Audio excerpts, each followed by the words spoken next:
Bupati Musi Banyuasin bersama Forum Komunikasi Pimpinan Daerah Kabupaten Musi Banyuasin mendirikan dapur umum bagi warga Muba, khususnya Kota Sekayu yang terkena dampak langsung dari wabah virus corona. Dapur umum tersebut terletak di Jalan Kolonel Khazon Nuhawi, Kota Sekayu.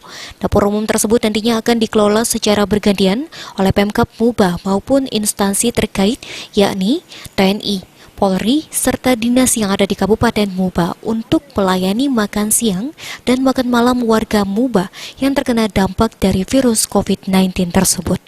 Bupati Musi Banyuasin Dodi Reza Alex Nurdin menjelaskan, jika hal ini dilakukan untuk membantu meringankan beban masyarakat yang kini sedang sulit secara ekonomi, terutama di kalangan bawah, karena penghasilan mereka sudah mulai berkurang sejak adanya wabah virus COVID-19.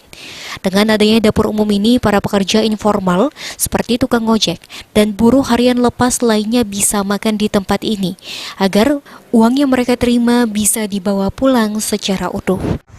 Ini pelengkap untuk di daerah-daerah kumuh yang tadi disampaikan oleh Pak Kapolres juga, bahwa selain dari dapur umum ini kita siapkan juga Indomie ya. Indomie 10 bungkus dengan beras. Dan Indomie 10 bungkus dan beras 5 kilo.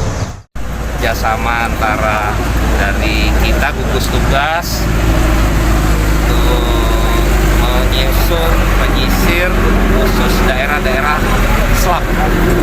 Itu daerah-daerah yang kumuh, yang banyak penduduk miskin, pekerja informal, pekerja harian. Tadi kan banyak tuh tukang-tukang ojek ya, pengendara ojek yang pendapatannya pasti terdampak. Tak hanya itu, sejauh ini pemerintah Kabupaten Muba juga telah mengambil berbagai macam kebijakan untuk membantu meringankan beban masyarakat, terutama di kalangan menengah ke bawah, menggratiskan tagihan air PDAM Tirta Randik, tagihan listrik PT MEP, serta menunda pajak daerah minimal 2 bulan ke depan, terhitung dari bulan Mei hingga bulan Juni 2020. Rozi Skandar, PAL TV.